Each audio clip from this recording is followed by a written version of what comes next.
This is Cosmographia, the Randall Carlson podcast.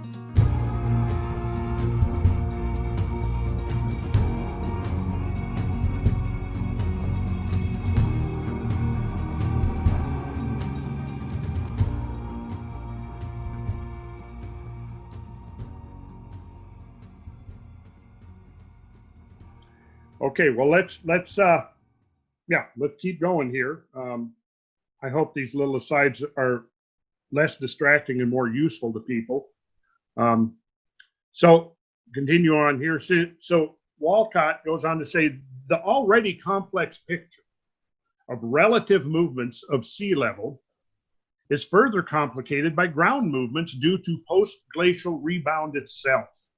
The material that flows into the deglaciated area to produce uplift must come from somewhere.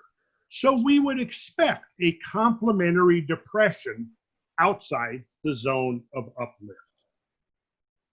So now, given the context of everything we've been discussing in the last couple of meetings here, that I think is beginning to make complete sense to you. Yep. And why that would be relative to the question of whether or not there could have been an Atlantis, whether or not you could have had a landmass that would have risen or fallen along with eustatic changes in sea level. So he goes on to say, and then we're just about done with R.I. Walcott here. He says, if the whole mantle participated in the relaxation, these downward movements would be fairly widely spread over the Earth's surface, and therefore be of small and probably insignificant magnitude. Okay, let's do that again. If the whole mantle participated in the relaxation, think of that as you're removing these loads, right? And now the geoid is adjusting. So really, it's just like if you're sitting on a cushy chair right now, you know, the cushion is going to be under stress because of the weight of your ass, right? That's when right. you get off, right, if you were to stand up, are you sitting on a soft cushion right now? Oh, yeah. Okay, stand up once. As you're standing up, now there's isostatic compensation. Yeah. Think of your ass as an ice cap, right? And think of the top of the chair as North America. And this will all begin to make sense. Bam! There you go. Ice Age. There it was. That was the rapid onset of an ice age. Just like that, boom. Okay. So let's get it. If the whole mantle participated in the relaxation, these downward movements would be fairly widely spread over the Earth's surface, and therefore be of small and probably insignificant magnitude. But if, as we suppose here, the flow is restricted to a narrow asthenospheric shell, then the downwarp will occur in a restricted zone immediately peripheral to the uplift with large and significant displacements. All right, you're going to have to define asthenosphere. Well, Kyle's working on that. Yeah. He's I going to just give wrote it. it down. Okay, and it's spelled, sometimes it's spelled A-E, but it's usually spelled A-S-T-H-E-N-O, asthenosphere. It's the region between the crust and the mantle. And it's generally a plastic zone. Which is also the low velocity zone. Is that what they call it? The LVZ or something like that? Well, Kyle is about to tell us. Okay. The asthenosphere is the highly viscous, mechanically viscous. Viscous, yeah. You Yes. know what viscosity is. Okay. Yes. Yeah. Highly viscous, mechanically weak, and ductilely deforming region of the upper mantle of the Earth. Yeah. So it's what, does it give a depth there or a thickness? It lies below the lithosphere. At Which is the sphere of rock, the crust. Yeah. Let's see. It's going to probably vary, 50 to 80 miles, depending. Oceanic crust is thin. Continental crust is thick. Yeah, approximately 80 and 200 kilometers, 50 and 120 miles. Yeah, right. There we go. Okay. So below the that's surface. the asthenosphere. It's this viscous layer that separates the mantle from the lithosphere or the crust, and it would be in this area where these transfers. Let's get where you can see that the transfer is taking place. So if the crust is moving laterally, it's moving. So crust, lithosphere, mantle down here, and here's the crust moving over the asthenosphere. Slowly in terms of continental drift, but theoretically or hypothetically, periods of accelerated motion, they're going to be accompanying the lateral transfer of mass on the Earth's surface. That's what we were referring to earlier. So his point here is that the relaxation and the stress inducement around the Earth will not be uniformly distributed, but will be concentrated in certain areas. And one of those areas would be generally very close to the region of uplift or depression. So it now makes perfect sense that as you're loading the continents with glacial ice, you're going to get an upward deformation on the bottom of the oceans, which is going to also have an accompanying complexifying effect on the level of the ocean as its bottom is rising and falling, right? Then when you have the relaxation because of the glacial unloading, you've now got loading of the ocean basins. And that, in other words, if you may be, the water may be rising over and distributed over the ocean basin uniformly, but the stresses accumulating on the ocean floor, his point here is that they will not be distributed uniformly, but will be concentrated in certain areas. So this is another important piece of information to understand the process that we're talking about here. And his conclusion is that the uplift, which would be peripheral to the area of unloading, as he says here, to use his words, would involve large and significant displacements. And what year was this paper? 1972. So he finally then says that the physical models show that a variety of deformational effects of significant size can be expected to occur during and following the melting of the Pleistocene ice caps and the resulting eustatic rise of sea level. In Canada, the total amount of rebound at the center of uplift was between 400 and 1,000 meters. So 1,000 meters is 3,280 feet. So think about that. Think about it. A rise of up to over 3,000 feet after the glacial unloading. What would be the corresponding depression on the ocean floor along the mid-Atlantic ridge? Could it be that much? It'd be a lot. Yeah. Yeah. Could it be more? Well, that's very possible. Now, if you had a vertical change along the mid-Atlantic ridge of 3,000 or 4,000 feet and a rise of sea level of 400 feet, what's going to happen to any islands that are going to be along? Yeah, they're going to be submerged very quickly. They're going to become buttes or whatever they're called. What are they called? Oh, the Geos. geos. Geos. No, never mind. Wrong word. Okay. Interesting stuff, isn't it? That is, yeah, and it makes sense because the ocean floor is a thin crust.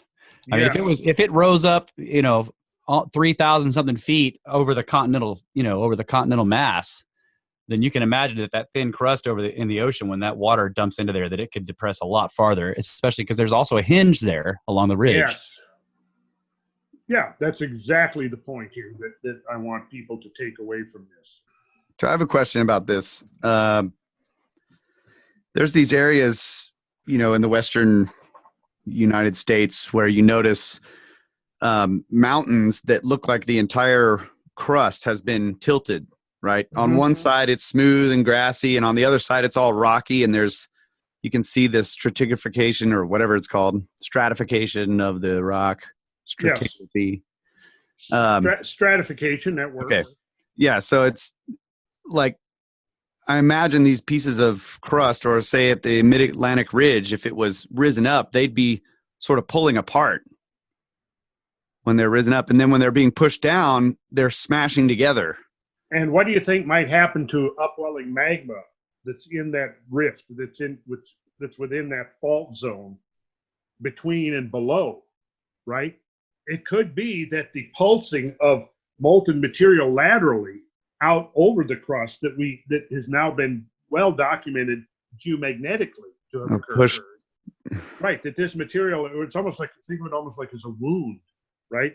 You've got a cut on your arm and you squeeze it, the blood comes out, right?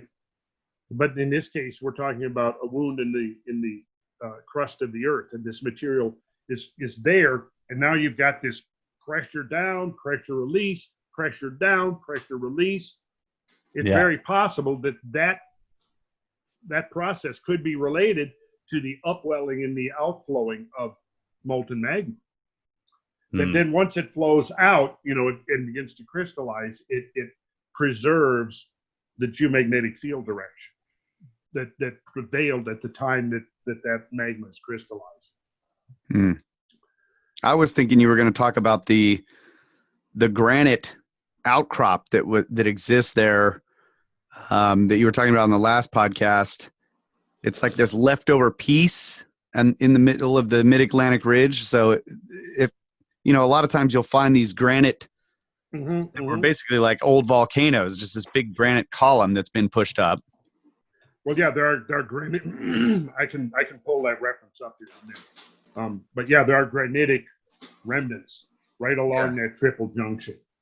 In fact, that's part of the Azores Plateau. Yeah. Yeah, and they were saying it was a piece of the megacontinent that's left behind. Yes. Yeah. Yeah. So then a couple of years later, another scientist, Jay Chappell, also in quaternary research, followed up on the research of Walcott that I was just quoting from. And his conclusion was, in 1974, he uses the term hydroisostasy, which is simply talking about isostatic adjustments due to water, right, rather than presumably ice. Hydroisostasy, the concept that meltwater from Pleistocene ice caps produced loadings of ocean floors such that significant global deformation followed, recently has been examined by Walcott.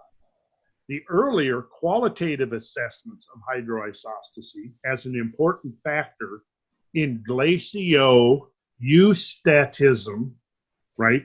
We're just making up a new word here, but it's glaciers and eustasy.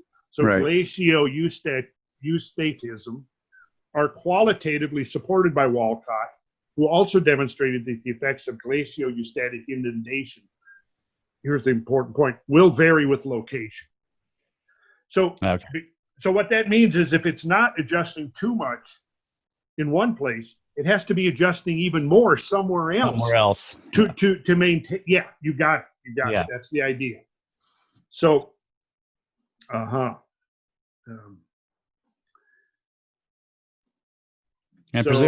presumably those adjustments somewhere, it would pick somewhere else that was easy. Path of least resistance. Path of least resistance. That's right. Yeah. Exactly. Okay. Well, here's a report. Now, this appeared in Nature, the prestigious British Journal of Science in 1974, the same year as the one we were just quoting from. This is deep drilling in an active geothermal area in the Azores. So in 1972, geoscientists from Dalhousie University and Lamont Doherty Geological Observatory initiated a deep drilling program into the oceanic crust. Our second borehole in 1973 was located on the island of São Miguel in the Azores. And an initial report is presented here of the 981 meters penetration of a complex sequence of subaerial and submarine lavas, pyroclastics, and volcanogenic sediments. We've defined the term subaerial, means in the atmosphere. Submarine, below the water. Pyroclastics are solid pieces of material that are part of a volcanic eruption. Like you've heard of a pyroclastic flow when you have a major like an explosive eruption, and you have this big, almost like tidal wave of material sweeping down the sides of the mountains that are, you know, so deadly. Yeah. That's the pyroclastic flow. Volcanogenic simply means or having its genesis in a volcanic eruption, right? So what they did, they had 981 meters of core they brought up, and what they found was a complex sequence of atmospheric and submarine lavas, pyroclastic material, and volcanogenic sediments. I'll skip a couple here because it's not that directly relevant, but get right here to the crux of it. A surprising result of our experiment has been the depth at which submarine deposits were encountered. Subaerial or shallow marine conditions. Now, this is both atmospheric and shallow marine, meaning less than probably 100 or 200 feet, maybe 10, 20, 30 feet, you know, just along the shoreline, right? So they found subaerial or shallow marine conditions are found 786 meters below present sea level and indicate substantial subsidence of the island. Oh, yeah. Mm-hmm. So, duh. So we're talking 2,580 feet. That's half a mile. That's half a freaking mile. Okay. Yeah. Which island is this? This is São Miguel, and we'll have a map here showing. Yeah. So, man, it goes on. We're just barely getting into this, but it's interesting that we can go back to what we were talking about. The first couple of podcasts we did,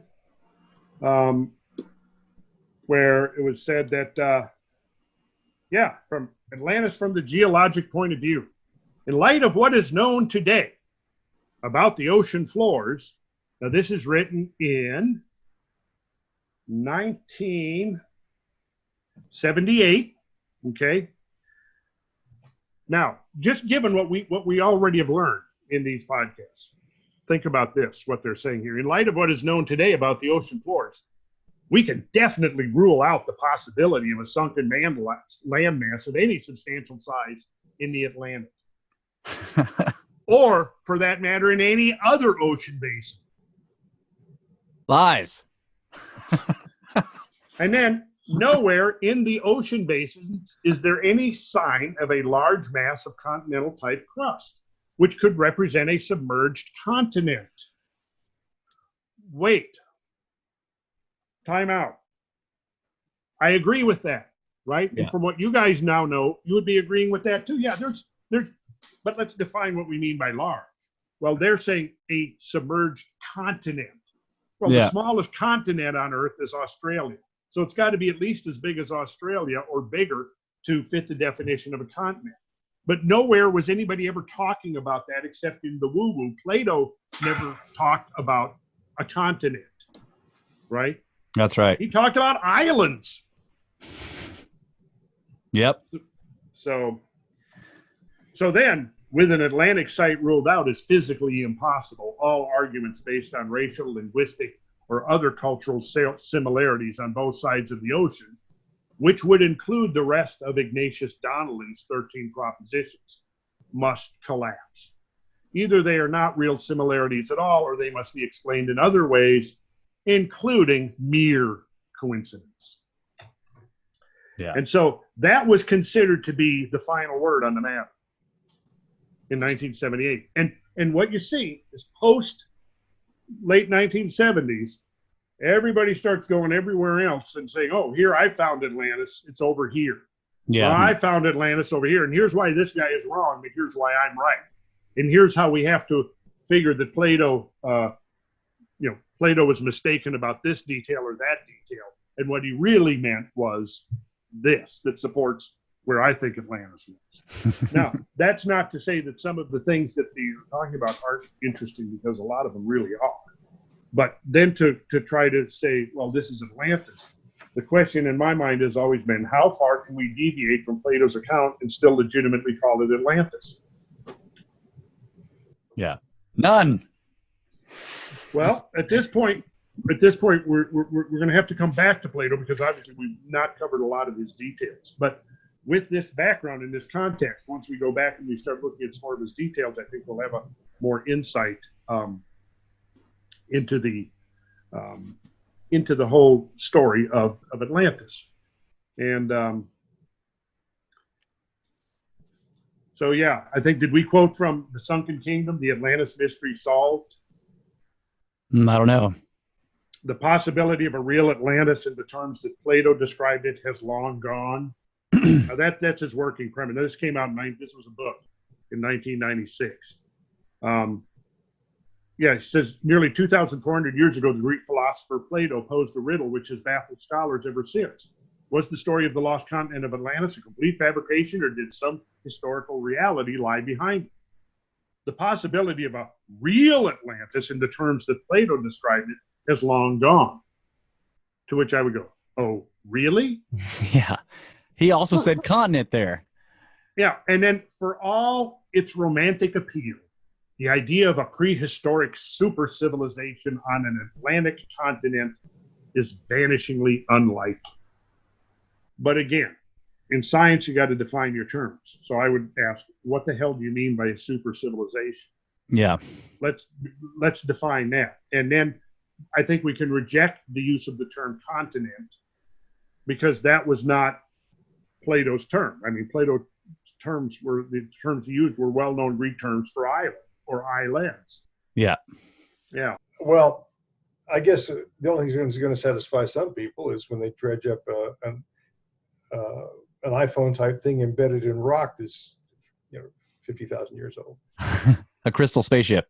A crystal spaceship. Yeah. That would satisfy me. Now, as is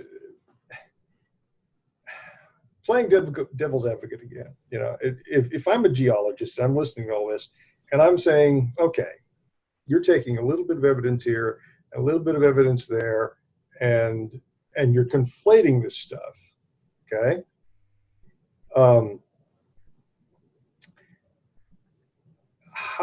What's your argument against that? Well, I don't have an argument against that. All I can say is that I'm establishing a context in which we cannot rule out subsidence of the ocean floor, because that's ultimately what Plato's describing. He's describing islands in the mid-Atlantic, or at least west of the Pillars of Hercules, right? He doesn't specify how far, but we can come back to that. We can come back to that, and we can make some educated guesses. But in either case, he's very explicitly clear in the fact of the west of the Pillars of Hercules, which is what we now call the Straits of Gibraltar. Right, and I think you've read some of that to me in the past, and it goes on to mention that to talk about sea levels being lower and mud flats off the coast of Africa, that kind of thing. Is that not correct? Yeah, I mean, and we can read the relevant parts, and that's what I was saying. When we need to come back now to Plato, and because what we're doing here is we're going, what does Plato say? What does modern science say? Mm-hmm. Are these two things compatible, or are they mutually contradictory? Does the science contradict the specific details that Plato provides? And do we need to take Plato completely literally? No, I'm not saying we have to take everything he says literally. But what is appearing, though, is as we go into it and we do take it, break it down by and Plato's not talking about spaceships when they talk about when he writes about these people that were mighty warriors that fought against the Greeks. He doesn't say they flew F-16s.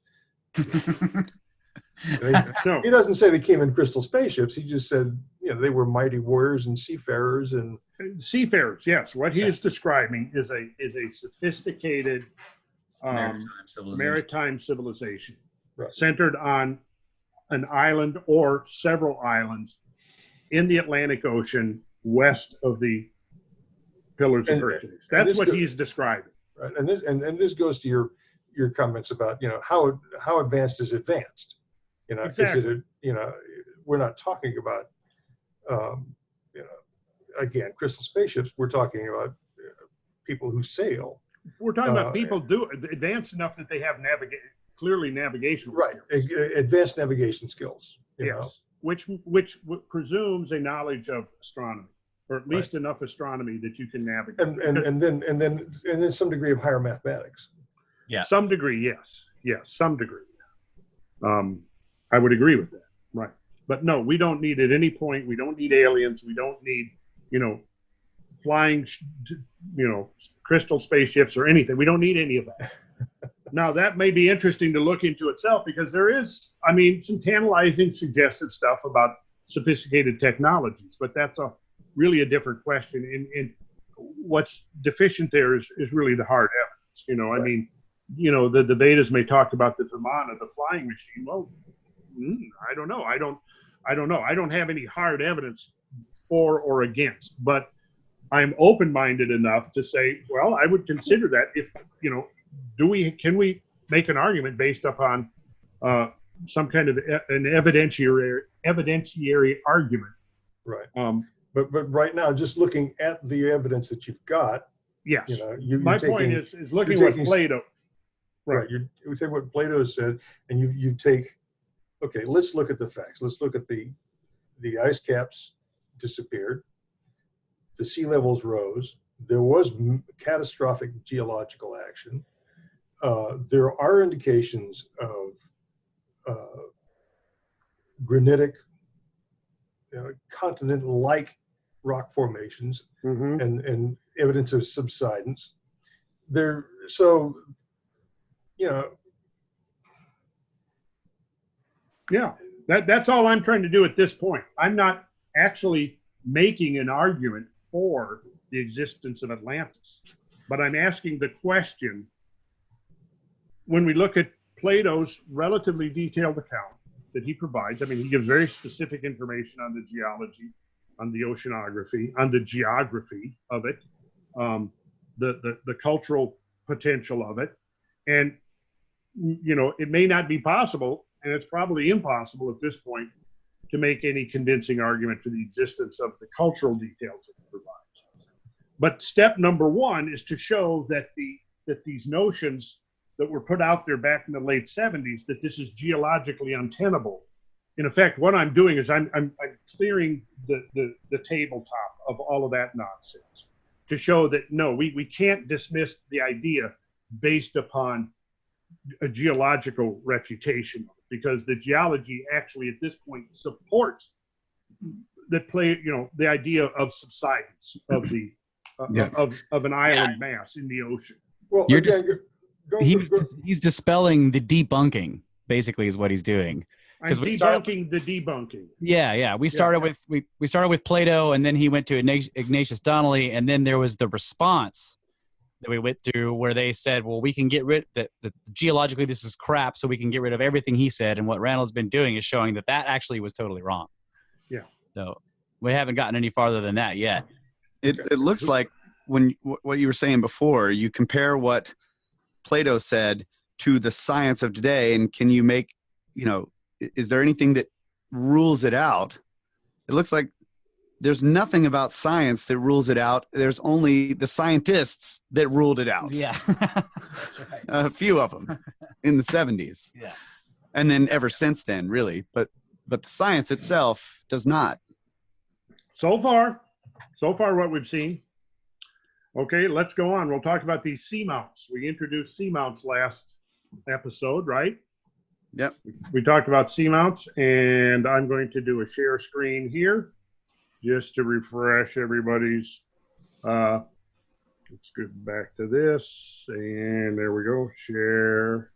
And actually, this may be what Brad has up, but this way we won't have to look at Brad's doppelganger. Brad's doppelganger, yeah. Brad, move this over to the side. Here we go. Okay, let's take a look at what we got here. Right over here, cursor is over the Pillars of Hercules, which is the Straits of Gibraltar.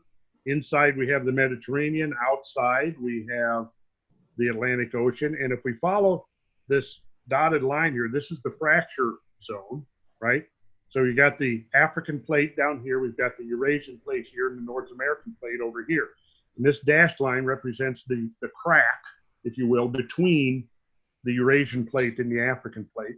And it comes over here, and then it transects, it cuts in two this elevated region on the ocean floor. And it cuts right across this, and then it meets the suture zone or the fracture line between these two plates and the North American plate. And so what we have here is a triple plate junction, which obviously would be, and just, yeah, logically would be a place, a zone where you would think there would be the most flexibility in terms of isostatic adjustments, right? Yep. And then we've got, you can see there, these little dots, I'll pull up some better maps of them, but these are the Azores, which are actually just mountaintops that whose bases are sitting in this, if you want to call it, a microcontinent right here. Yeah. And then south of there, you've got these cluster of seamounts right here. And I believe, yes, there we go. So they're named, here's the Azores Islands. And then we've got, curiously named, the Atlantis Seamount here, Plato Seamount right here, Great Meteor Seamount, another interesting connection and coincidence. Make Great Meteor Seamount here, and then the Cruiser Seamount right here. So we've got these seamounts. Now let's see what we learn about seamounts. I'm going to skip a couple of things here, and here's a section looking at the Great Meteor Seamount, an east-west cross section, and you can see here the vertical scale is exaggerated to make it more prominent. It isn't quite this dramatic coming up off of the ocean floor. But that's what it looks like in profile. And here would be a bathymetric map of it, right? And the important thing to note here is the flat summit of it. We'll go through here, and here's the Atlantis Seamount. Okay, so here we have a flat top again, and we have, so here's the profile of the submerged sea map, and here's the contour intervals, the map showing the contours and the depths of these things. This is a contour interval. Okay, so this is in fathoms. So 500 fathoms would be 3,000 feet, roughly, if a fathom is 6 feet. Yeah, and here, over here in this one, you can see the depth of the top of the thing. Here's at about 400, roughly 400 fathoms. And here's the Atlantis Seamount, which got changed to the Atlantic Seamount, because you wouldn't want to have anybody thinking that, you know, that they meant to imply that this was Atlantis. Can't have that. So, okay, here we go. How big are those seamounts? You know, you would. Well, okay. The tops of those plateaus. What's the width? What's the width? Okay, right here. This is 34 degrees north, right here, and this is 34 degrees 10 minutes. So,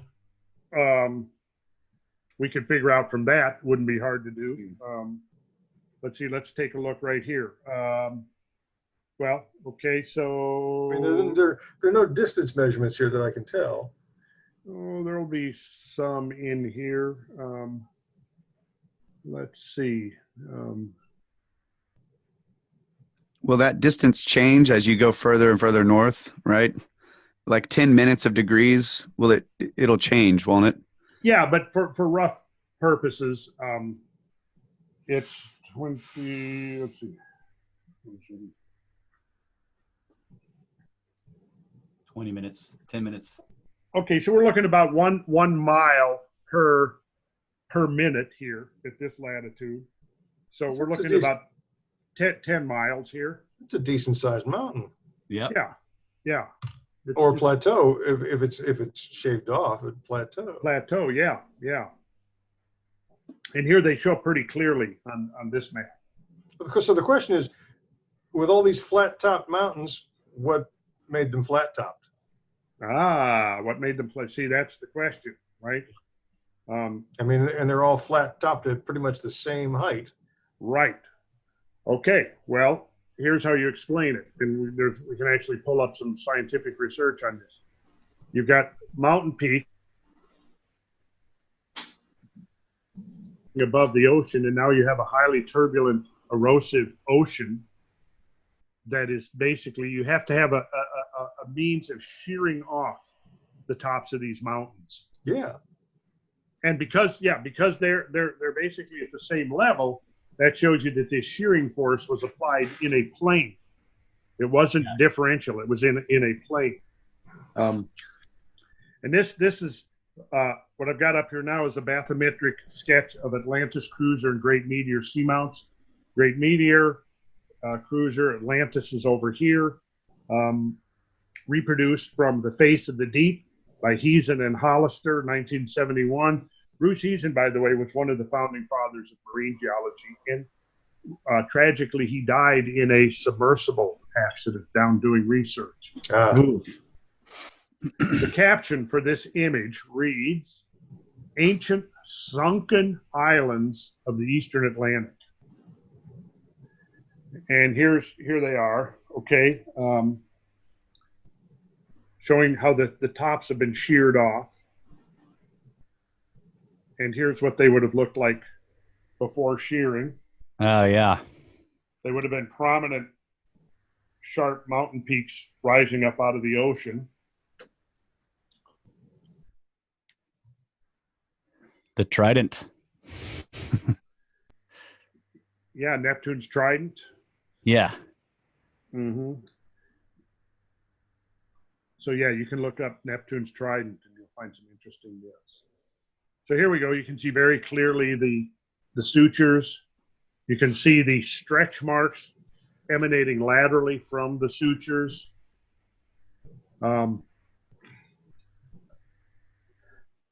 So I'm going to stop share for the moment. Give people a chance to digest.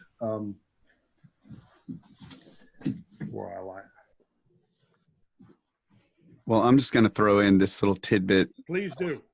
I was trying to figure out how far a degree or a minute of degree change was. But what I ended up finding was the actual equatorial circumference of the planet in meters is 40,030,200. Oh, okay. No way. Yes. No. How is that happening? It's coincidence. Whoa. All right, so let's get back to some of the science here. This is from Honorez, if I'm pronouncing that right, Jay Honorez, and a group of others who published in Earth and Planetary Science Letters an article entitled Mesozoic Limestone from the Bima Offset Zone, Mid-Atlantic Ridge. Now, this is south of the Azores, but the same principle applies to this idea of vertical movement along the Mid-Atlantic Ridge, right? So in an earlier paper, Bonatti and Honorez report dredging a shallow water limestone from the summit of a transverse ridge within the offset zone of the Mid-Atlantic Ridge. The limestone was reported to contain detrital grains of quartz, orthoclase, and microcline, indicating that you don't need to know what that is for right now. Although what you need to know is that it indicates that there was a nearby source of granitic detritus, which was available during its deposition. Bonatti and Honorez have unsuccessfully attempted to explain their findings of granitic material and shallow water limestones on the basis of the present or recent geographical configuration of the equatorial Atlantic. They suggested that the limestone and its granitic mineral grains must have been deposited sometime during the Mesozoic, which of course brings us back into the age of the dinosaurs, right? We have to go back at least 66 million years. Yeah. Soon after the opening of the Atlantic Rift. well and good within a narrow and shallow proto-Atlantic basin. If Bonatti and Honores's interpretation is correct, it would require that the crustal block capped by the limestone was left behind during the spreading of the Atlantic floor. This possibility would have important implications. I'm going to skip over some of the really technical stuff, but they're looking at the evidence of the oxygen isotope ratios and the carbon ratios, carbon 12 and carbon 13, oxygen 16 and oxygen 18, and found that they had strongly negative values. What does that mean? Well, it means that in both cases, it's a clear indication of subaerial recrystallization. Only through the action of meteoritic water, which means rainfall, enriched in light carbon while passing through a soil zone, can the observed isotopic values be explained. So in other words, you're talking about something that's above the surface of the ocean. There's soil there, right? Right. Soil. Yeah. Right. Okay. Dirt. Dirt. Yes, dirt. The conclusions we derived from this study appear to confirm and extend the results obtained previously by Bonatti and Honores as follows. The components of the limestone constitute a homogeneous assemblage characteristic of a shallow water carbonate platform depositional environment. The crustal block capped by the limestone must have undergone large vertical movements, including episodes of immersion. Immersion, coming out, like immersion would be going into the water, immersion coming out of the water, right? Large vertical movements where these blocks are coming up out of the ocean. If crustal spreading took place in this area at rates of about 1.2 centimeters per year, the block capped by the limestone apparently did not move with the spreading floor. So then we're going to jump. So then we have an editorial comment on this work that I was just quoting from. This appeared in The New Scientist, 1975, volume 66, number 952, page 540. It's an editorial. Because it's an editorial, there's no author listed. Although they make no such fanciful claim from their results to have discovered the mythical mid-Atlantic landmass. Of course, they would not even consider making such a fanciful claim. Right. Although they make no such fanciful claim from their results as to have discovered the mythical mid-Atlantic landmass, an international group of oceanographers has now convincingly confirmed preliminary findings that a sunken block of continent lies in the middle of the friggin' Atlantic Ocean. And I think that is the first documented use of the term friggin' in the scientific literature. Yeah. Although they make no claims that this was Atlantis, they basically found Atlantis. 4 years ago, two University of Miami workers, J. Honores and E. Bonatti, first reported the recovery of shallow water limestone fragments from the Vima fracture zone. This limestone contained minerals indicative of a nearby granitic source unlikely to occur on the ocean floor. The limestones include traces of shallow water fossils, foraminifera, green algae, bits of gastropods, and crab coprolites, implying formation in water, in one instance, less than 30 meters deep, about 100 feet. Furthermore, the limestones have been recrystallized from a high to low magnesium form of calcite, which is the thing that I was referring to earlier, that I left out the technical details. Oxygen and carbon isotope ratios prove conclusively that this process must have taken place subaerially. So, I mean, there we go.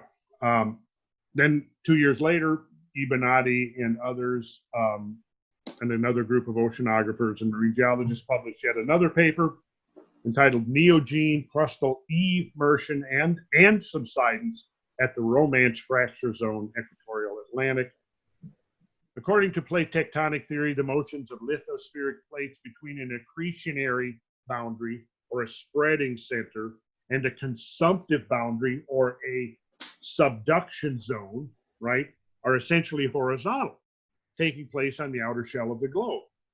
However, some exceptions to this model appeared to obtain in the vicinity of major oceanic fracture zones. Yeah, that was my thought exactly.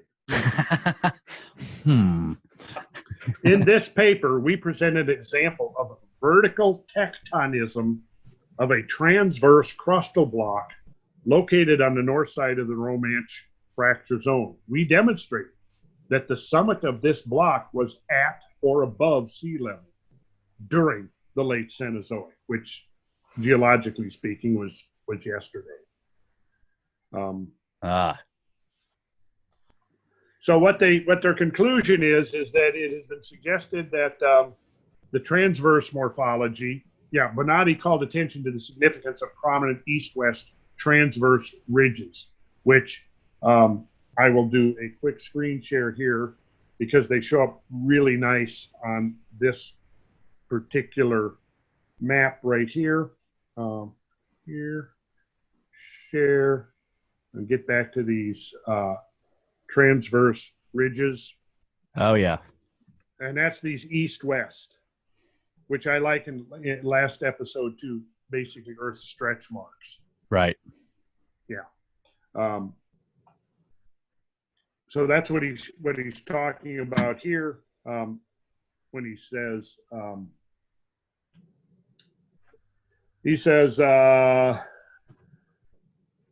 Bonatti called attention to the significance of prominent east-west transverse ridges, some shown already by Heezen and others, which run parallel to the equatorial Atlantic fracture zones. It has been suggested that such transverse morphology associated with fracture zones could not have been produced solely by crustal spreading from axial segments of the mid-Atlantic ridge, but that vertical tectonic motions exceeding those predicted by a simple plate tectonic model must have operated. So right there, those what I'm calling the stretch marks are like the evidence. What he's calling here that they're evidence that vertical tectonic motions exceeding those predicted by a simple plate tectonic model must have operated. Right. So those transverse ridges were made by massive vertical movements at that. It makes sense too, because it's like when you're looking at the map, it looks flat, but really it's curved like this. So if it was going to be pushed out, it would have to crack all along that main fissure because it's actually round. Yeah. You know what I'm saying? Unless this is Flat Earth Society over here. It would, on a flat surface, it could rise up like this without having these cracks running this way. But because it's curved, it's got a crack in both axes. Yeah, in order to expand outwards. And that's right. Yeah. By Enrico Bonatti, published in 1978, also in Earth and Planetary Science Letters, is entitled Vertical Tectonism in Oceanic Fracture Zones. He says, in this paper, I will focus attention on another class of exceptions to the age depth of the oceanic crust relationship, namely on anomalies associated with large oceanic fracture zones. I will present examples from the Atlantic and Indian Oceans which suggest strong vertical tectonism to be characteristic of the large fracture zones. A qualitative estimate of vertical motions of the crust at the Romanche fracture zone was made possible in one case by the recovery of datable shallow water limestones from the summit of the transverse ridge, which is presently about 3,200 feet below sea level. On the north side of the Romanche Valley, these limestones were formed close to sea level about 5 million years ago, but subsequently have undergone episodes of immersion. In other words, they've come up and been exposed to the atmosphere. Right. Wow. The data discussed in this paper indicate that, get this, intense vertical tectonism of upper mantle and crustal blocks occurs along the large oceanic fracture zones. This vertical tectonism causes motions which exceed by far the small relative vertical motions of the type discussed recently. In other words, what they've discovered here in the 70s is that there has been this massive movement of the ocean floor concentrated along the oceanic fracture zones. Yep. Mm-hmm. So, well, we've been going here for about an hour and a half or more, so getting up there on time, buddy. We are, aren't we? Okay. Yeah. Well, I guess we'll just have to do another one. I guess so. I mean, I don't know what the alternative would be. So sad. Well, the question that Mike asked at the beginning of this is what I want to come back to. The idea that if there was a catastrophic, if this process was just not smooth and gentle and slow, but was actually a catastrophic process, there should be evidence of that. Yeah. So But evidence around, not just locally, but elsewhere around the globe. Well, yes, around the globe. But one of the things we got to bear in mind, though, is that when the Great Meltdown happened, most of the water flowing from the Laurentide ice sheet and from the Fennoscandian was going directly into the Atlantic Ocean. So it wouldn't be surprising to find evidence that there was the most intense seismic or isostatic activity in the Atlantic Ocean. And in the Pacific, it's going to be more uniformly distributed. But yes, what he's saying is that worldwide, along the oceanic fracture zones is where we can expect to find this intense vertical tectonism. So we've basically laid the groundwork here for the idea that, yes, there could have been subsidence of a landmass, and there is a sunken landmass. We'll go ahead and say it, in the mid-Atlantic. Yeah. It's been referred to, the term that was invented to describe this as a microcontinent, right? And the Azores Plateau is about roughly the size of Iceland. So yeah, we'll come back and we will look for the evidence of a catastrophic episode in the Atlantic Ocean. We'll come back to that, look at that. And we'll go back to Plato's details, and and with this background and this context of the scientific context, then we will go back and take a new look at some of the specifics and the details of Plato's account. Does that make great sense? to me. Yeah. Sounds like a plan, buddy. We got a plan, man. Holding you to it. So yeah, that's where we'll go with this. And then we got, to explore from there beyond, like ultimately, what was the trigger for the meltdown? Yeah. And again, in Plato's account, as we've talked about, I think in episode number 1, Plato actually gives us the clue right at the beginning of Timaeus with the myth of Phaeton. Remember? Yes, that's right. Episode 1 of the Atlantis series. Yeah. So we'll Which come is episode back. 3. So we can actually Correct. use the episode, the Atlantis series as a jumping off point to exploring a lot of other interesting things, because Right. the meltdown itself is going to be worth looking in much greater detail, because it was a phenomenal process and most people are unaware of how fast it was and the magnitude of the events. And then ultimately we have to try to understand and come up with the trigger or triggers, as the case may be. Yeah. Because we're not looking at one big simple event here. We're looking at a complex series of events that maybe played out over about 3,000 years. But we're concentrated within that 3,000 year span, maybe in 3 more intense episodes. So we'll come back, and that's what we'll be going into, is the trigger. And then looking further at the worldwide consequences. And then asking the question of how that may have affected human culture in prehistory. All right. Sounds like good stuff, huh? Kosmographia. to Atlantis and beyond. I still want my crystal spaceship. That's going to take more than an hour, and that is totally fine. That's right. We'll build one. We'll get around to building Mike, a yeah, one day, if right? you want to start researching crystal spaceships, Mike, I will try to dissuade you. They're called comets.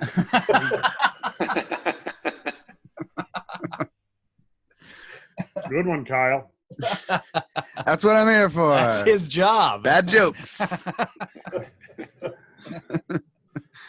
All right, guys. Well, I guess I was ready to go for another couple hours, but yeah, we need to Yeah, Me too. we probably need pull to. the plug. Yeah. Yeah, That's we right. keep track here, so we can, so I can add these some of these slides to read in the videos for people. So we're like not even to 200 yet on the slides. Wow. Well, just want to let everybody know you guys can get a hold of us at Kosmographia007.2 That's Kosmographia with a K, right? That's how you spell your name. That's right. Also, Kosmographia, follow us on Twitter. And we have a Patreon. Brad, what's the Patreon site? Patreon.com/Kosmographia. Is that it? Well, we've just switched it to Randall Carlson to be very direct about it. So it's Okay. Patreon.com/hello Randall Carlson. He's so excited. His name's going to be in lights. What money? Somebody's going to send me money? Oh boy! I can't wait. Nice. That's right. So what we're going to, when we get the resources, we're going to invite everybody along on a big field trip. However many thousands of people, we'll all That'll be gather great. up. Yeah, we'll all gather up in Grand Coulee and have a good old time. As long as we don't try to storm Area 51. We should, though. We should. Come on. We can make plans. Yeah. There's very interesting geology there around Area 51. Yeah, I'm I'll sure bet there there is. Dry lake beds. That's right. Some players. Players, that's right. All right, we need to wrap up. We're well on our way. What else we got to cover there at the end, Russ? That's it. Just email us. Thanks to everybody who has already joined for support. Yeah, That's right. supported. That's right. On Patreon. Absolutely. So some of the perk there is early access. So we're gonna let you sneak in to see the videos a little bit early once we get them ready. Yep. Get them ready. Depending on what level you jumped in at. So we appreciate everybody that's gotten in on to help us through Patreon. That's right. And the audio version of the podcast should be available anywhere you get podcasts. Just search Kosmographia on iTunes or just using your podcast app and you should get it. So that's it. Also the Kosmographia YouTube channel or Geocosmic Rex. So A1. that's it. Yep. Good night, All right. Randall. Good night, everybody. Great, Good Randall. night, Mike, Yep. Brad, Russ, and Kyle. Ciao. This is Kosmographia, the Randall Carlson podcast.